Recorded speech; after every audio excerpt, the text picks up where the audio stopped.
not only is it, like I say, a very elegant way of working and a very efficient way of working, but it's also a very immediate way of working. You know, you're working often these days under such time restraints. And this is when I really think Lightstream took flight. This is when it all came together for me. And this is the result. As you can see on the left-hand side, that's the PB70. You know, it's a 1.2K. So that 1.2K light can plug into the domain. So now what you've done is you've lost a generator. You've lost the free sparks to rig the light. And you're producing more convincing sunlight through a window than you would with traditional lighting. And this is really kind of the essence of Lightstream. The holy grail is convincing sunlight through a window. And all you're really doing with Lightstream is you're adjusting what happens naturally in the room, but you're just creating accents where you choose to create them. But you're literally painting with these little brushes, and you're doing it in a way that's very elegant and as it would happen in reality, with that necessary enhancement to create a more three-dimensional image. So the cyclops of the screen will produce something with depth.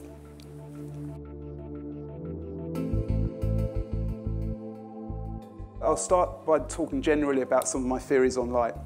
I believe that lighting, film lighting, leads cinematography really, and you know, there's this kind of move at the moment. There's these young D.O.Ps coming up, and they don't have a huge amount of experience. And the way our industry is working now is that you can be 25 years old, if you've got a good Instagram feed and you've demonstrated that you've got a good eye, you can actually get in the game quite quickly.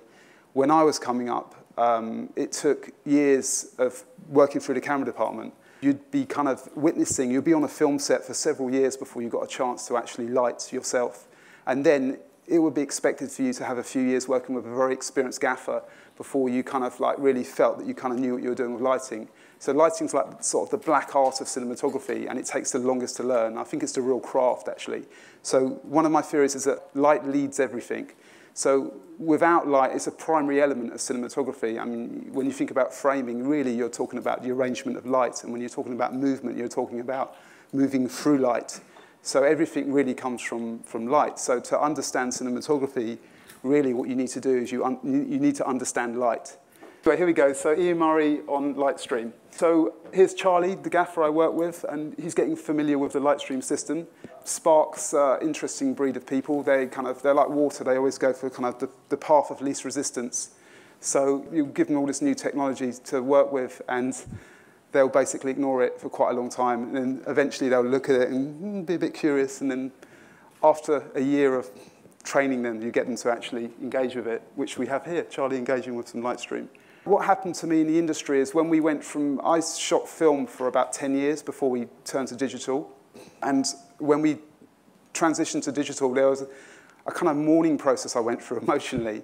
And I wanted to keep shooting film. So what I did was my agent said to me, you need to go and buy a Canon 5D camera and stay in the game with the young cinematographers.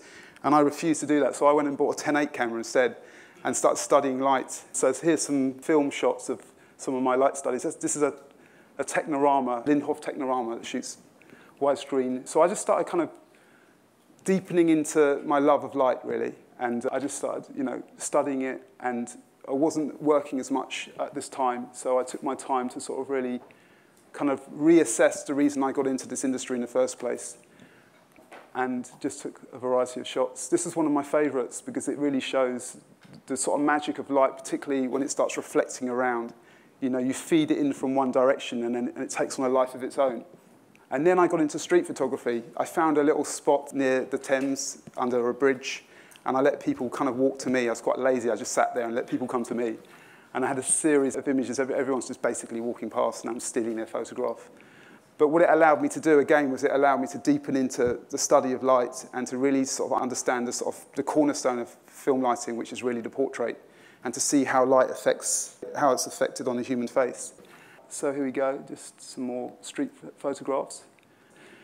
So traditional motion picture lighting, this is where, like I said, I started in the industry. I graduated from film school in 1995, and I started shooting. I was a relatively young cinematographer, actually. I was very fortunate, and I was shooting commercials at age 25.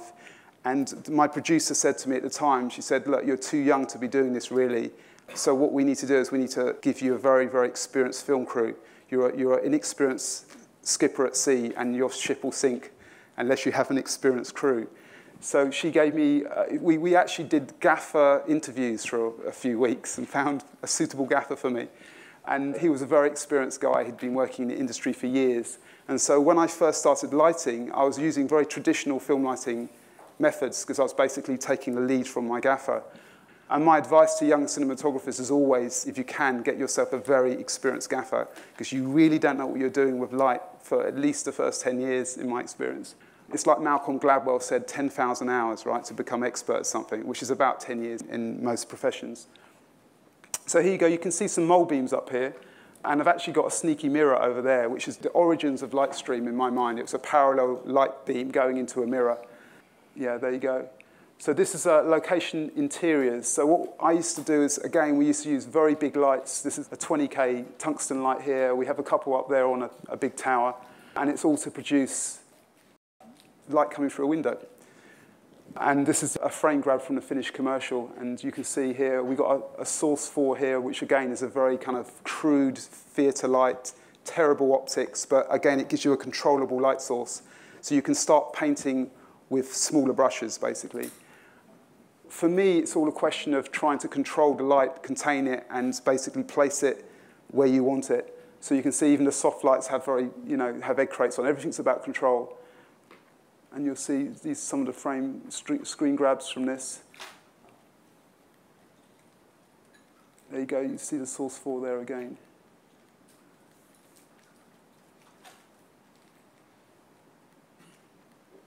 And on to the next one. OK, so location exteriors. Again, so still using big lights at this time. They're two 18K HMI lights, on huge stands. It takes at least 3 sparks to get one of those on a stand. Two sparks lifting the light, 1 spark holding the stand. So you're already 3 guys in, and a massive generator, usually with a generator op. So the minimum is 4 guys.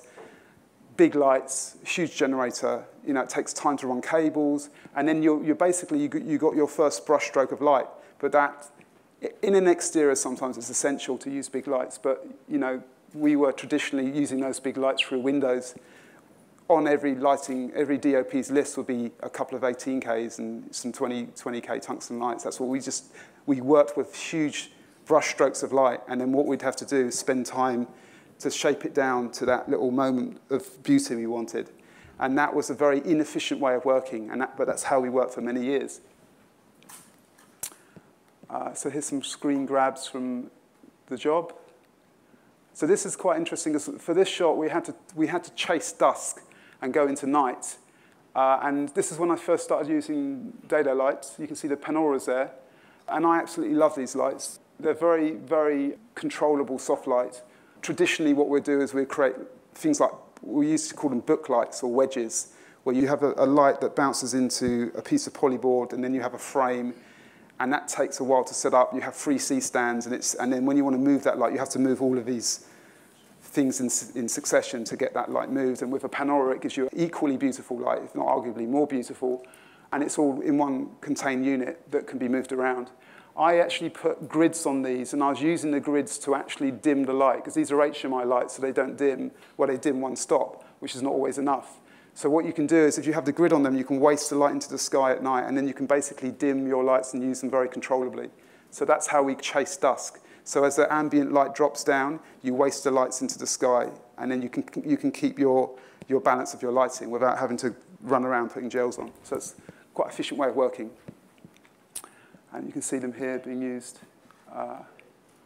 And these are some of the screenshots. It's a bit dark, this projector. They do look a little bit lighter than that in the flesh. OK, so onto studio lighting. We're looking at the mole beam again with the mirror. So this is the set it was used on. Again, you can see another panora over there, 7 foot. So, and some source 4s, and lots of truss and rig, and it's quite a lot of paraphernalia. So here we go, some more shots here.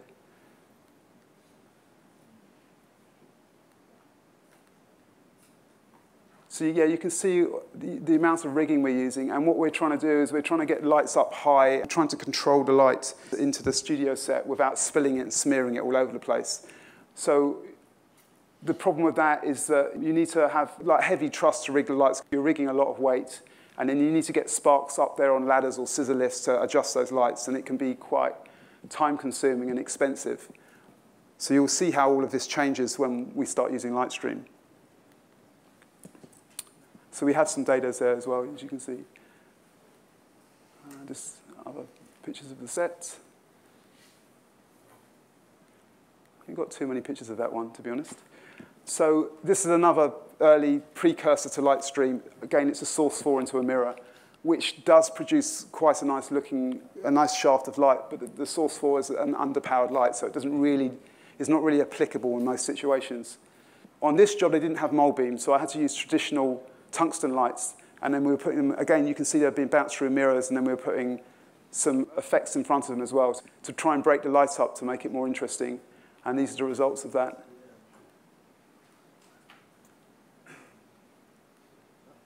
Here again, you can see this set required very thin brushstrokes of light, and most of the trouble I have is, as I say, is keeping the light in a controlled shape and not letting it spill and fill up the ambience of the room. So you can see we're having to put a lot of rigging in the ceiling again and lots of little lights of black wrap all around them to try and keep the spill to a minimum. Again, quite labor intensive. It takes time to get it to work. So this is my first sort of step into what I like to refer to as precision lighting. So this is when really the dado thing really starts taking off for me. So I'm now using some 400 series lights, some classics, some DLEDs, and we're using the imaging system on these lights, and we're putting little gobos in, and we're creating shapes of light. So what we're trying to do here is we're working with a model agency in the UK, and the reference actually was a film, Blade Runner, the original Blade Runner. There's a scene at the end of Blade Runner on the top of a building, and we use that as our reference point. And what we're trying to do is replicate the kind of vista of light coming up from the ground and lighting the artists on the top of this building. And we wanted it to have a kind of neo-noir quality to it. So we wanted a kind of complex kind of palette of light, because you can imagine in this dystopian space, you'd have all of these kind of artificial lights all competing, different colors, different textures of light. So we wanted to try and create that, and actually it's a very small studio space. These are the shots we ended up, that's with a bit of Photoshop work, and then you can see all the different sort of lighting textures going on here.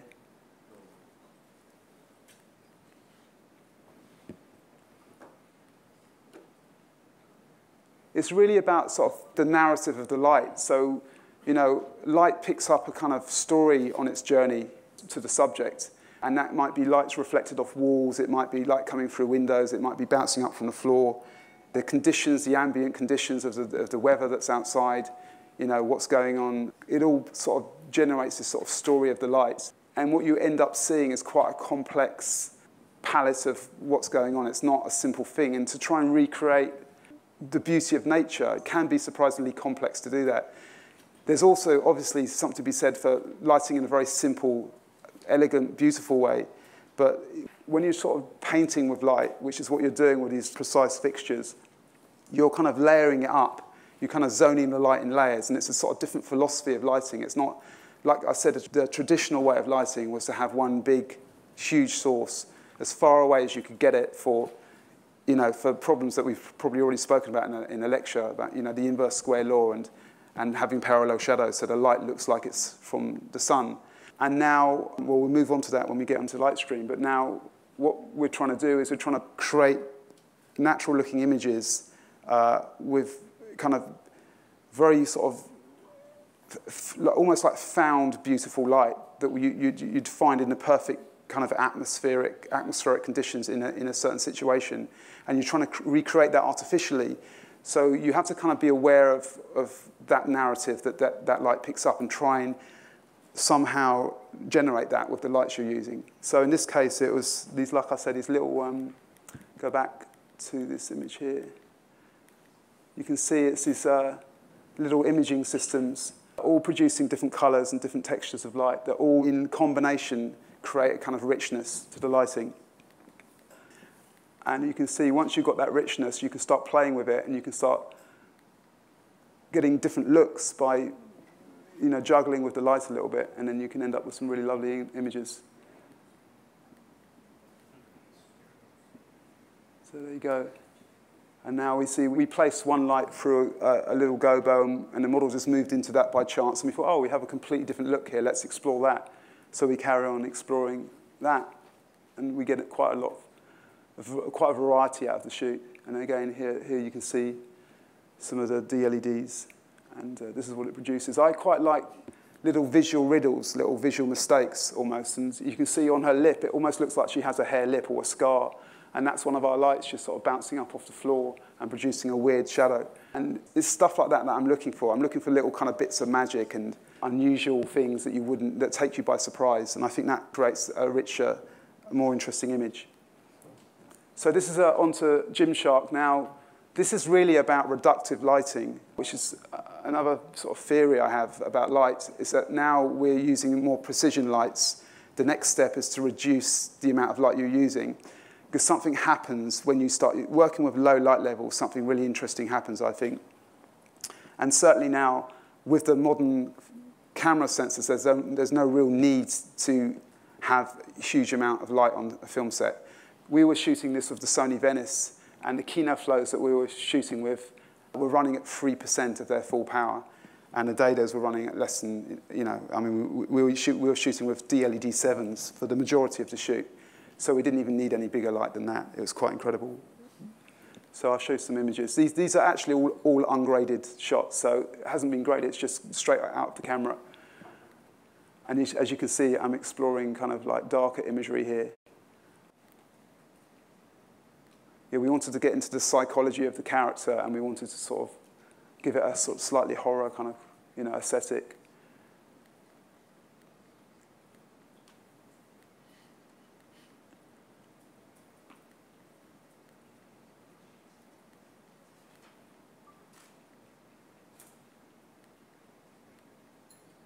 There you go. And now some behind the scenes showing, oh, hang on, I've got a video to play. So this is a little bit of behind the scenes video.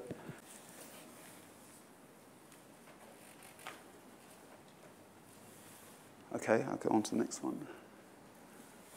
So we're shooting this. This is one of the shots we shot with the new Phantom Onyx camera that shoots at 12,000 frames a second. And we're using, that's a PB70, you can see that shaft of light. So we're actually lighting it with a PB70, which is pretty impressive for a 12,000 frame a second shot. Eh? And that's a bolt arm there, which is a very fast motion control arm. And I think when the guys came in, they wanted to show off how fast it could move, and it's a frightening piece of equipment. It actually ripped, we had it bolted to the floor, and it ripped all the bolts out of the floor. So, God help us when artificial intelligence takes over, that's all I can say. So this is the main location for the Gymshark shoot, which is a huge aircraft hangar. Again, you can see just one shaft light coming through, kind of cutting through the central space. We didn't use a lot of light in this, actually. And the main character is lit by a Dado DLED 7. That's all we used. There you go. And I have some video for this as well, I think, somewhere. So this is, here we go. Yeah. So this is a Y-cam shot flying up. You see the shot above and the behind the scenes below. Yeah, thanks. And then here we go, onto Lightstream. So you can see our Steadicam op flying under a Lightstream mirror. So as I say, the majority of this was lit with just DLED 7s. And Kino flows very low level. Right, so this is the main body now. We're actually we got our PB70 here, we got a variety of different reflectors, and this is when it really takes off for me. This is when everything sort of starts coming together. So I've done a few experiments. I've been playing with the precision lighting on the Models 1, and then I started using the Lightstream on the Gymshark you just saw. And now I'm going to try and bring it a bit more together and start using Lightstream more exclusively. And so what I'm doing here is I'm sort of starting to drop some of the other lights and just move forward with the Lightstream on its own.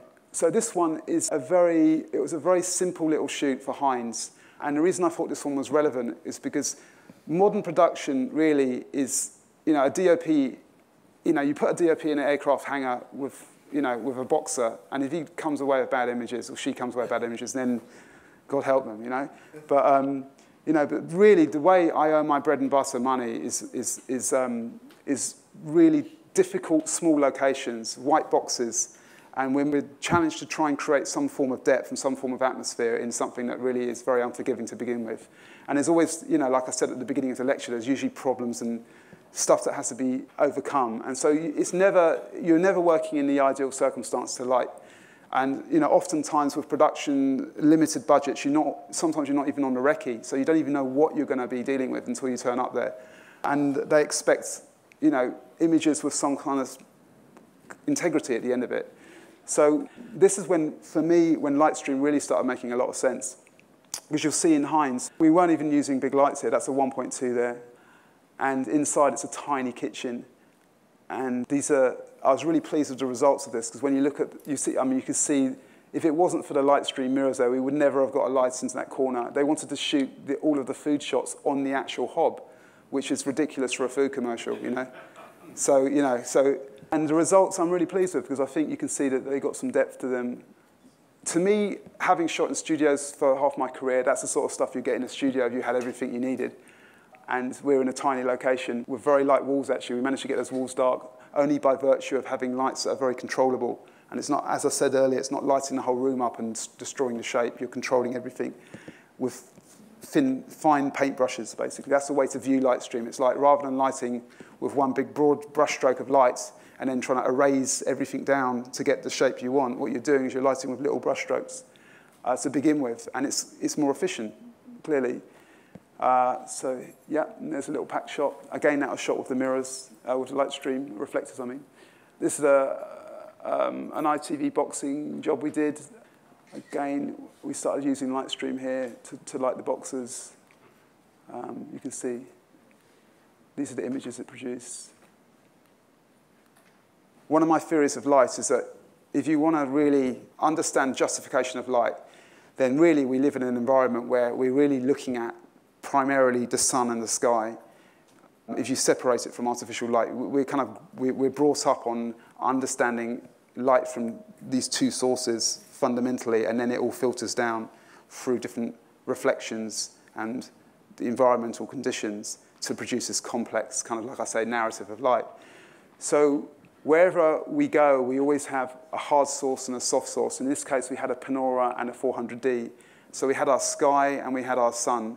And this series of works here, the reason I put these in is because it was working in the way that a lot of modern production works, and that's completely unprepared.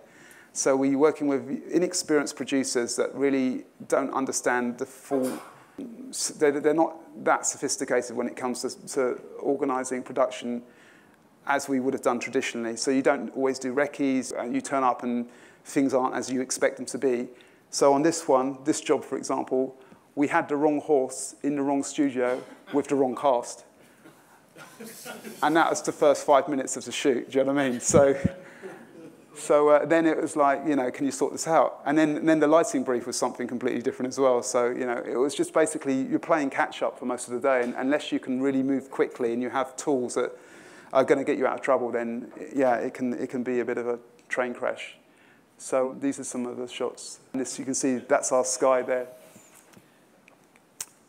And that's what we ended up with. Again, this is another similar situation. We hadn't recce'd. We had these, these rugby players that we had for half an hour. We didn't realise that was the case until we turned up. And then their publicist told us that we only had them for half an hour. And the only place we could find to shoot them was in a tunnel. So again, for me, saved by Lightstream, because I just basically got one reflector to light their faces and let the tunnel do what it was going to do. Otherwise, if you tried to light it with too much light, you would have lost the shape of the tunnel. So we ended up with these images. Like I said, it's half an hour shoot, which is pretty unacceptable using traditional lights, but we got away with it. This one, they sprung us a washing machine out of nowhere and said that we needed to see inside it. So we used an imaging system, of course, and then ended up. This one was even more crazy because they'd booked the wrong size studio. The backdrop was too big for the studio, as you can see, so we ended up having to do a little dog leg with it. And we would never have been able to light this if it wasn't for Lightstream, because again, we had the lights really pressed up against the wall there, or with reflectors. And you can see the test of Lightstream isn't the images, in my opinion. It's when you get a gaffer and a spark folding their arms and looking at the lights in a satisfied way, then you know that you're onto something. So, and there you go. So this one is what I call DIY generation. This is the Generation Z, which is the next generation coming along. Do we have any Generation Z here? Probably not, actually. It's all millennials and X generation, probably. So this is a music video we did. Again, it was a very impromptu job. It was actually shot in a showroom, and we tried to make it like a studio. We used a piece of perspex and some glass to, I'll show you, actually. Is that a video? Yeah, could you play that quickly? You see what we got up to here.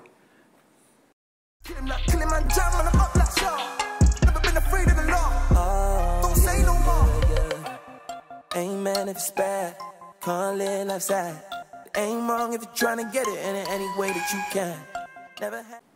So yeah, so for this video, we basically kind of made it up as we went along, and we found that I was actually on a skateboard for that shot.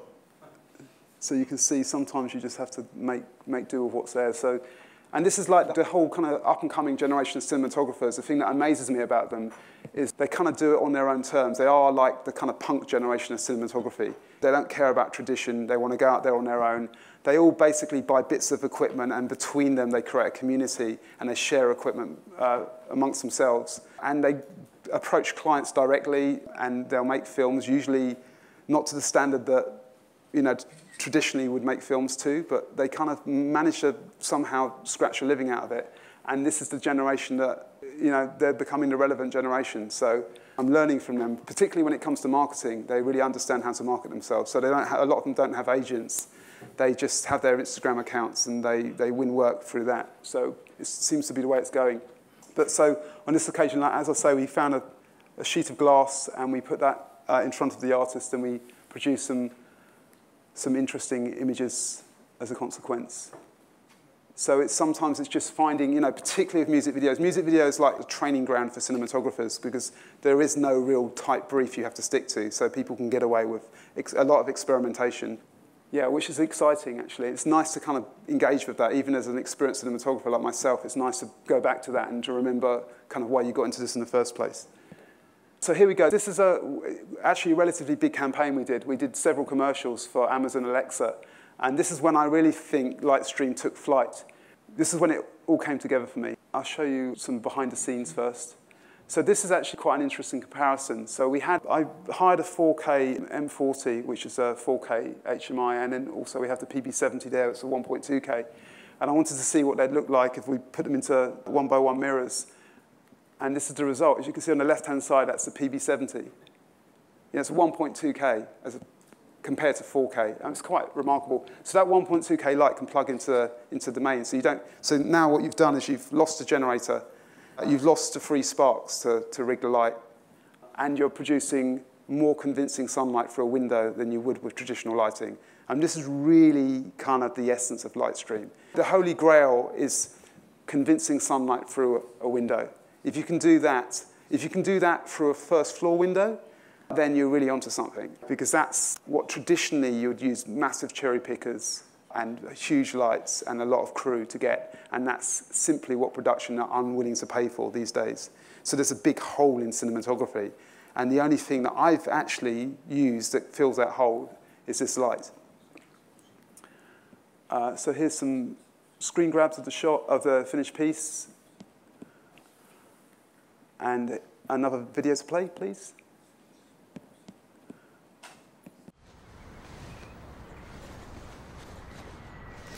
Alexa, resume.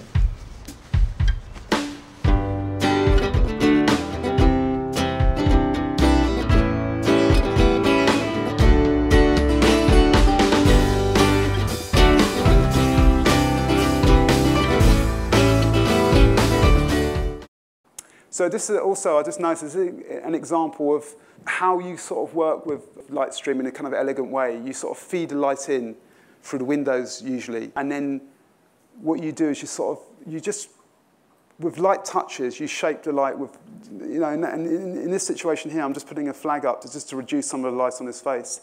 And that, just by placing that one flag, we get all our portrait shots. So once you kind of light the room in a naturalistic, convincing way, then by doing it in such a kind of elegant way to begin with, you're not creating loads of problems that need fixing later. If you're going to put a massive light outside and it lights the whole room up, then you have half your room is spent using control for that light, flags and nets and arms and all of this stuff to try and get that shape of that light to look naturalistic and precise. Now, if you start with something that's naturalistic and precise to begin with, then all of that equipment is gone, right? So the director loves you because it means they can go anywhere in the room. The artists love you because they're not like being contained by all of this film apparatus. And then when it comes to lighting portraits, you're just doing little touches. I mean, normally what we do to light a portrait is we put a bit of negative in, as you can see there, or we just get a small additional reflector and just hold it in a position. We often don't even add any additional light to it. We just hold it in the right position, and then we get all our close-up shots.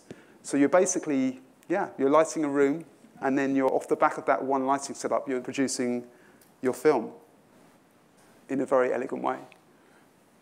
Here's another commercial for the same. This is all the same campaign. And we needed two slightly different moods for this because it was a flashback in time. This is when the couple first met. And you can see what I mean by feeding the light in. That light's coming through the window, it's bouncing off his shirt, it's lighting her face. Sometimes just simplicity is beauty, and you don't need any more than that. It's just putting that one light in the right place to begin with and knowing what it's going to do once it comes into the room. This is another example of the control of Lightstream. So we needed to see their faces, obviously, but they are against a bright window, and normally you'd have to place some other light in it. It'd have a kind of artificial quality to it. In this case, we just put a reflector in, and we're reflecting that light back onto their faces. So that's what would naturally happen in a room. The light would come in from one direction, it would reflect around the room. And all you're really doing with Lightstream is you're adjusting what happens naturally in the room, but you're just creating accents where you choose to create them.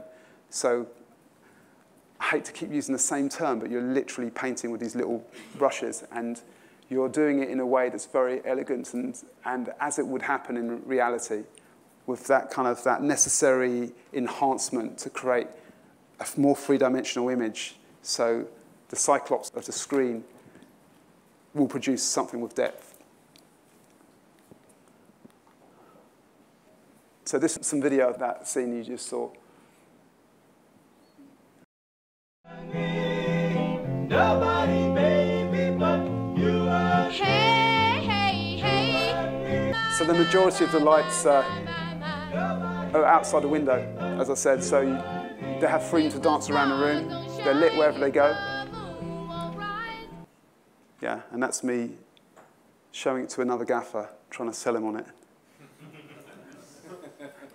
So this one here is another one of the campaign. Yeah, so now you can see the PB70 going onto a mirror. And this is some reflectors without. I think we might have some lights bouncing into those. But you can see the general idea is you feed light in through the window and then you bounce it around with some little reflectors inside. And you keep things simple.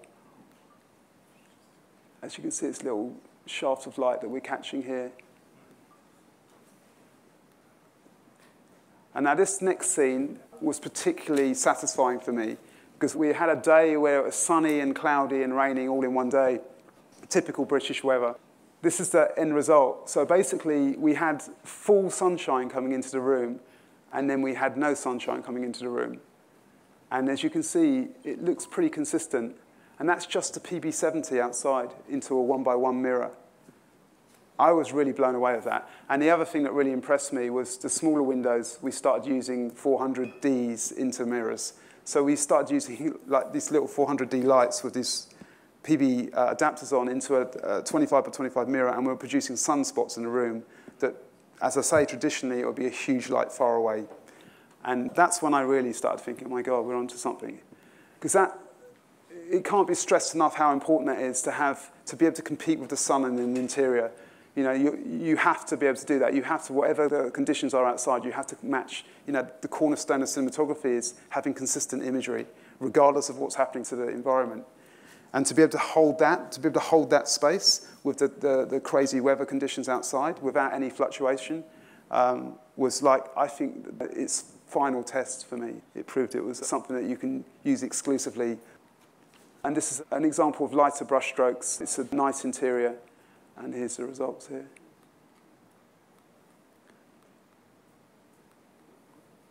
Again, first floor windows, holy grail. If you can get a light through a first floor window without using massive cherry pickers and lots of additional manpower and rigging equipment, then you're doing well. And so that crane was actually not there for us. It was there to put some blackout on the roof. But we just did this with mirrors. As you can see, there's 2 mirrors up there. Again, we were comparing the M40 to the PB70, and the results were that we ended up using the PB70 on its own, actually, to produce this image here. So traditionally, you would have a whole army of equipment and support and control outside those windows to try and give yourself enough shape in the room for it to look cinematic. And on this occasion, it was just one PB70 1.2K light going up, through a first-story window by virtue of a 1x1 reflector, and that was it. And these are the shots here. And this is an example of a really simple pack shot. As you can see, there's just a reflector on a C-stand there, nothing else. So we go from shooting the main body of the piece, and then suddenly it's like, oh no, we need to get the pack shot. We've only got 5 minutes. One reflector, and then you get that. So, yeah, it's a very, very efficient way of working. And then you can see how ugly that looks, and then we ended up with a nice shot there, you see. And then again, some behind the scenes, and then that's the finished shot. For me, it's all about creating atmosphere and depth, and this system does it better than any system I've ever used. This time it was a nice interior. So we actually had a mirror. So this is another problem we had. We weren't on the first story. On this occasion, we were on a third story in the middle of London. And we basically got a boom arm and hung a mirror out on a boom arm and then bounced the PB70 onto it. So we'd never have got that shot. It would have been impossible to shoot in that location had it not been for the reflector PB70 combination. As you can see, we're just using tiny little mirrors inside with DLED 7s again. And this is the end sequence. So the portraits.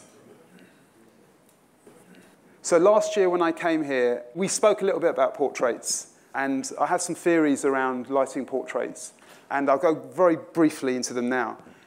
So as I said earlier, the human face is the cornerstone of cinematography. When you're watching a movie, you're watching a sequence of human faces, basically. Our eyes naturally go to a human face first on the screen. So to understand the structure of the human face and how it is affected by light is really important. So I was very pleased to get this job, actually, because it was black and white portraits, quite traditional. I'm a cinematographer, not a photographer, but I got the job to work with both the stills and the motion picture for this job, which is actually something that's happening quite a lot at the moment. There's a lot of crossover happening. There's a lot of photographers that are now moving into wanting to do motion picture, and motion picture guys that are interested in photography. There's a whole kind of crossing over going on. So with three-point lighting, with lighting the human face, you have a modeling light or a key light. We refer to it often as three-point lighting, a key light, a fill light, and a backlight. I think there's a more functional way of referring to the terms. I like to think of it as a modeling light, a light that gives shape to the image. And then you have a softening light that softens that shape, softens the shadows. And then you have a separating light that separates from the background.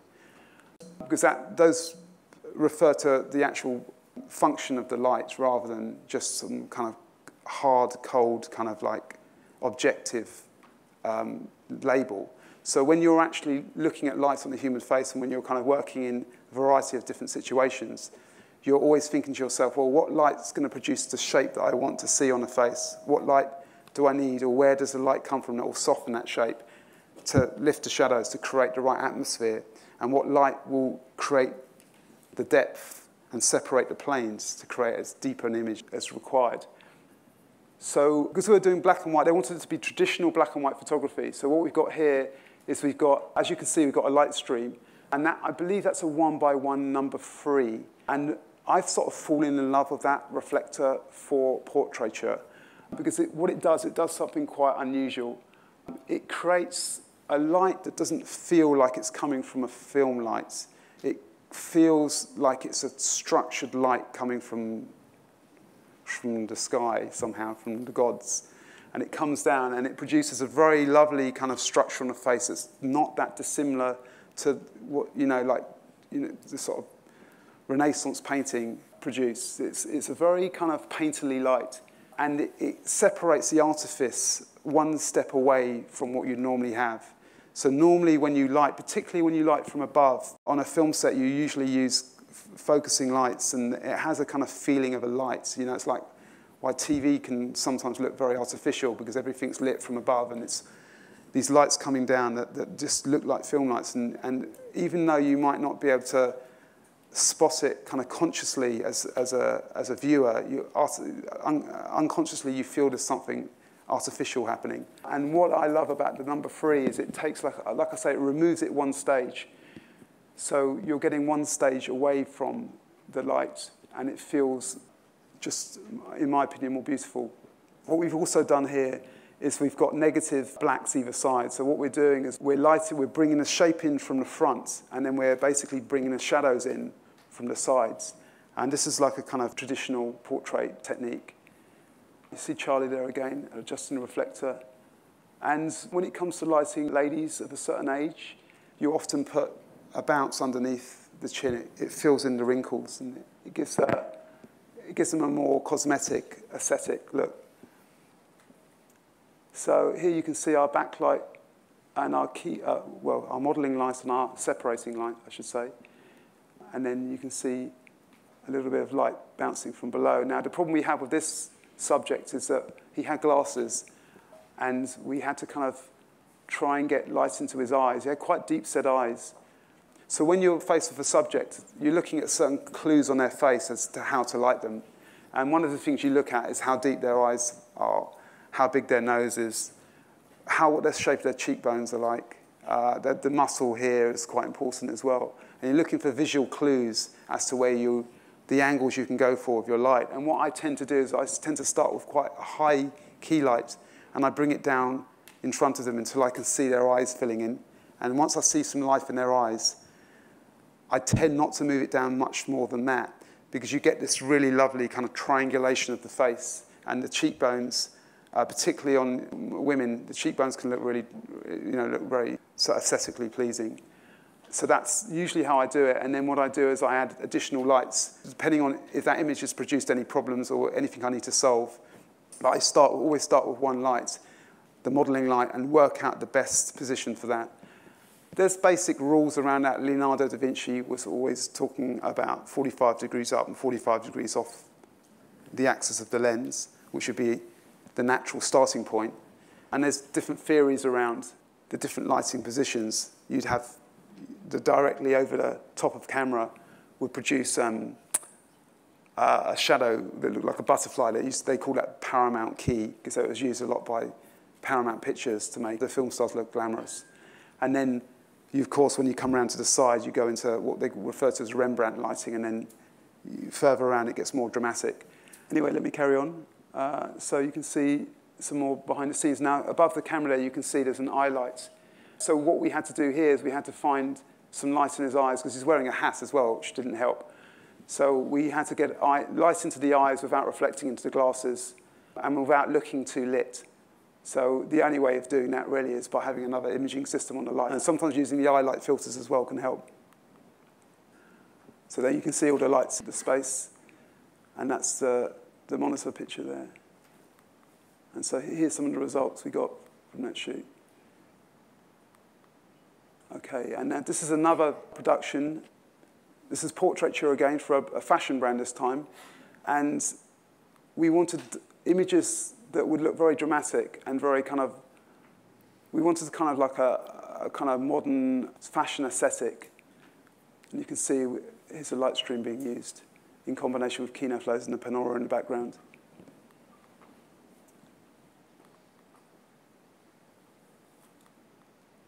This job hasn't finished up yet, so we don't actually have any finished images of that, I'm afraid.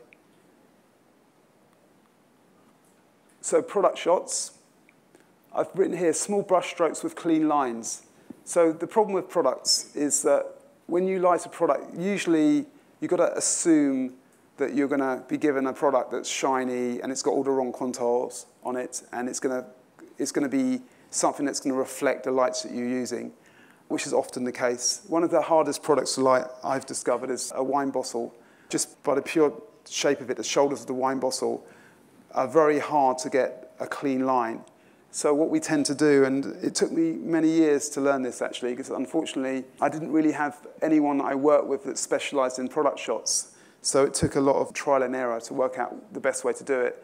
And after experimenting a lot with Kino flows for many years and various other lights, I settled on using pieces of perspex and dados. And that really is the most effective way of getting this, as you can see, this line that goes all the way up the wine bottle. You need you can see how tall that piece of perspex is. You need something that really can cover the whole of the light. And then by having a dado that you can control where the hotspot is, you can have complete control over your reflection. It's like, in a way, it's like car lighting. You're not lighting, you're kind of reflecting. So rather than lighting an object, you're reflecting light onto an object. And the cleaner the lines of that reflection, the better. So to have a clean piece of perspex with the minimum amount of rigging allows you to have those clean reflection lines. And then by being able to move this hotspot around, as I say, you can have control, and you can feather off where the highlights are in a very beautiful way. And so there you go, that's the result there. This wasn't a proper shoot, this was just a test, because what I did was I went into a company to try and convince them that they could use just very small lights to do the majority of their work. And yeah, you can see the results here. We're just having a play. This is back to one of the other commercials, and it just shows the light stream being used. It's really the most effective way of getting a highlight behind the packs. So one of the things I tend to do quite a lot is work out where the highlight, where the sheen is going to be on the surface of the packs, or sometimes on the pack. So you want to try and place a sheen that looks very natural behind the packs. Now, the wonderful thing about Lightstream is that you can change your reflector so quickly. So you can start off with something quite specular and produces a very hard line. And if that's too much, you can just swap it over for a softer reflector. So it's a really efficient way of working and shooting packs. And as you can see, there's another reflector there. It's just basically two reflectors doing that whole pack shot. And of course, the light lighting the background.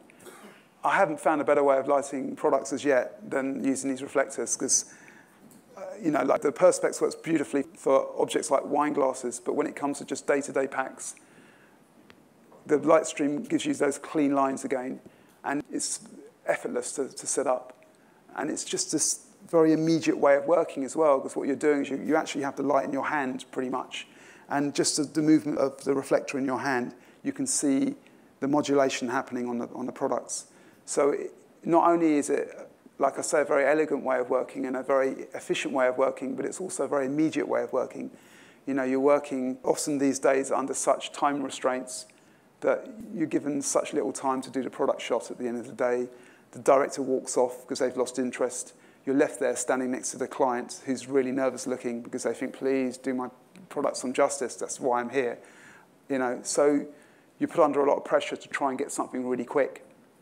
And this does it. I mean, you place two reflectors, one for the sheen behind the pack, one for the shape around the pack. And oftentimes, it's all you need. And there you go, there's the pack there. This is another example. This is using the perspex again and card behind. This is actually before Lightstream, this one. And this is a Nespresso campaign that we shot. Again, you can see a Panora. That's another mole beam. And then this is pre-Lightstream. You can see these are the shots, and then these are the set. Oh, sorry, this is McDonald's now. So this is when we started using Lightstream to produce like sun shafts on packs. And you can see by having that reflector a few foot away, and we bounced the light, a 400D into it, and then we had very realistic sun for that. I remember when I put this up on Instagram, I got a response from someone saying, why do you have so much equipment for a pack shot? And I said, mate, this is not a lot of equipment. It might look like a lot, but when you're doing a campaign like McDonald's, you might have 6 or 7 stacks to do in a day. And in this situation, each stack was a different region of the world, and you have a completely different set and a completely different lighting brief. So you're actually having to, it's like lighting 5 or 6 full-size sets, but scaled down for packs. So it's actually quite a complex lighting situation, and people don't always understand that. They think that you're kind of trying to somehow overcomplicate things, when really what you're doing is you're trying to give the control required to create the different atmospheres. This one, you can see that we're using imaging systems on little dados, and we're trying to create a Caribbean kind of sunset scene, which is this burger here. And then this one here was, I think this might be the French stack, and it was, like a kind of garden sun, and that's the pack there. Yeah, it's a French stack. And then another effect here, a slightly softer light, this one. And as you can see, that's the light stream in its full effect there.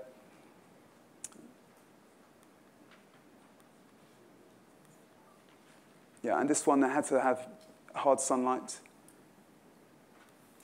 There you go. Thank you for listening, everyone.